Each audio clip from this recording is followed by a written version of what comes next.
Yo, welcome to another series of the Thinkers Think podcast. We like to create a space where thinkers think. I need you to do me a favor. I need you to like, subscribe, and share it with someone if you feel like it adds value. Today, I want to talk about a subject that I think is very important that I feel like I have the skill set to talk about, which is leadership. And leadership is an important element, whether you're running a business, whether you're running a family, whether you're running a ministry, leadership is critical. And there are some elements or some potholes in leadership. There are leadership landmines, I would say, that are sometimes hurtful, that if you knew could be helpful. And these are what I want to walk you through. I think there's a thing in leadership called familiarity fatigue, where people can get so familiar with you that they don't appreciate the value that you bring. That's a part of leadership. It's not just something that doesn't happen. It's just the more you're around, the less they value you and the less they appraise your value. I think about it like this. There are some speakers in the church context that preach every Sunday at their church, but when they go to another city, there's a line outside the door. But in their church, there's no line because people end up being familiar with what they see often.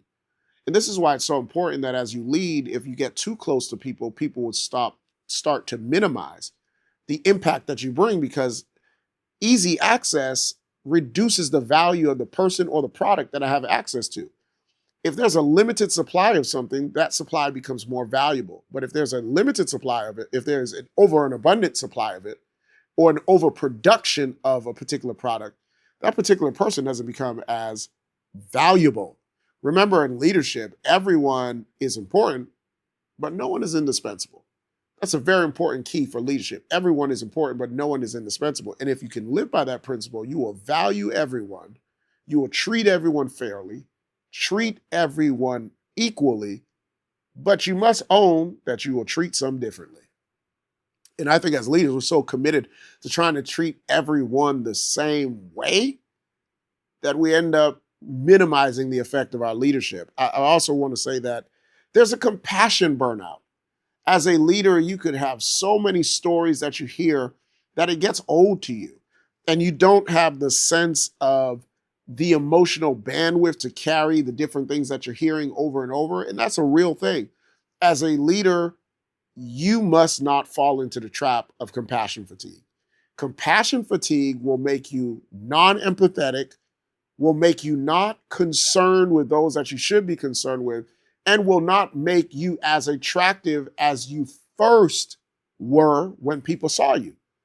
So whatever you need to do to rinse, shake it off, that's what you need to do, because it's critically important to know that without compassion, you can be a compassionate capitalist.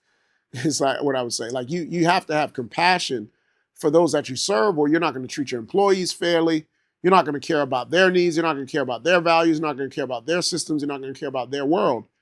It's incredibly important that you care about the people that you are called to serve, because that's what an entrepreneur leader does. Here's the other thing. Leading people who stop serving but keep critiquing. That's part of leadership. It's not the fun part of leadership, but I always like to say that even in a criticism or a critique, there can be a level of correction for truth. So whatever your critics are saying may not have any value. And I oftentimes like to say, don't listen to someone that don't take constructive criticism from someone who hasn't constructed anything. But at the same token, some of the constructive criticisms that we are hearing have a level of truth. And we don't always like to hear constructive criticism, because we can misinterpret criticism as an attack.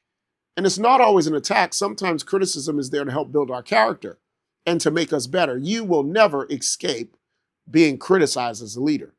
Embrace it, but don't wear it. Hear it, but don't absorb it. Because as a leader, whatever they write in the comments, if you read all the bad things in the comments, it's eventually going to get into your soul. So as a leader, you want to make sure that you are leading people who you know have stopped supporting but are critiquing. And our job is to re-engage them as leaders because they may not deserve an explanation, but as a leader, you're going to give them an explanation. Because leadership isn't always about giving people what they deserve. Leadership is about giving people not what they've earned, not what they deserve, but the standard that you set for yourself, because I don't want you to be ignorant in following me. And therefore, I'm going to feed you with information, and you will digest the information by either ignoring it or absorbing it and course correcting and becoming a better leader.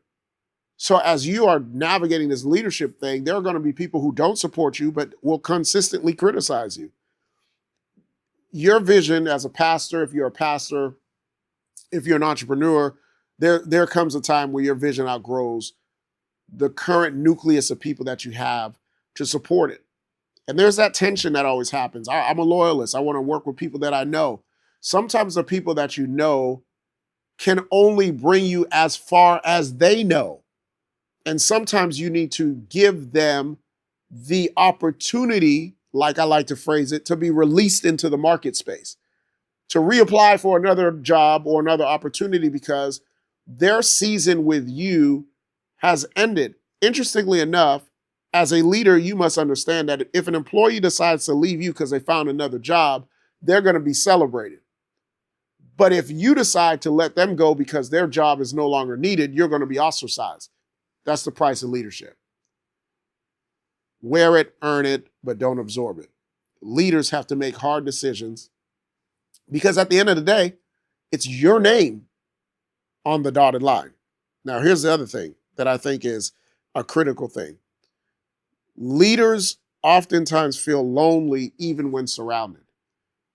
Leaders oftentimes feel lonely even when surrounded because you don't know all the people that are surrounding you.